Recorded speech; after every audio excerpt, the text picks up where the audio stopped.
جمال ترکي خبرې خو در ختمې سولې، اوس بیا څنګه کوې؟ خبرې ختمې شوې و یا خبرې نه دي ختم شوې؟ هغه څنګه؟ خبرې هلته ختمېږي چې یو انسان په لحد کې کښېږدي او د لحد آخري خښ ته ورته کښېږدي، بیا خبرې ختمې شي. خبره مو دا کوله که د خونې ژوند خوشحاله غواړې، وروڼه به د خونې له مجلسه ختموې. وروڼه ستا د خونې په مجلس کار نه لري، دا د خونې ژوند ستا او د مینې دی، ستا او د بچي دی. که چیرې ورونو ستا د خونې په ژوند کار درلودی، په مینه او په بچي کار درلودی، په ټوله زندګي ولا که بیا تا شادي وکړه، تباه او برباد به. مور و پلار لا بیا هم ګزاره ده، بس د مور و پلار سره هېڅ خبره نه ده. اسلام شریعت دا وایي که ستا بچی پیدا سي او ستا ښځه وایي چې زه تی نه ورکوم، زه ستا بچي ته تی ورکوم، لیکن زه د دې معاوضه غواړم، ته به معاوضه ورکوې. یعنې ښځه په میړه دا حق نه لري چې د ده اولاد ته تی ورکړي.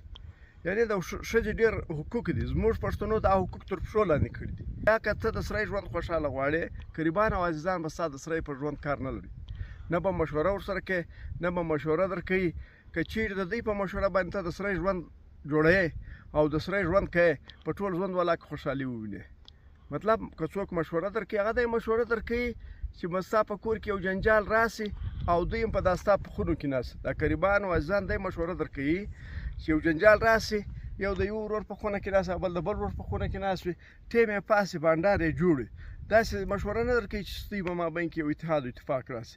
په ډېر معذرت سره قریب چې رالی کوټې ته به بیایې، چای به ورکوې، ښه مېنازه یې، په لاسو به یې مچوې. د قریب دا حق دی چې وایي چیز ته ضرورت لري، څه مشکل خو به نه وي، که یو شي پیسو یو شي ته ضرورت لري، زه راغلی یم، حاضر یم. نو دغه د قریب حق دی چې یو مشکل وي، یو بده ورځ وي، دی به پوښتنه کوي، هغه مشکل به حلوي، نور به په کور کې دننه کار نه لري.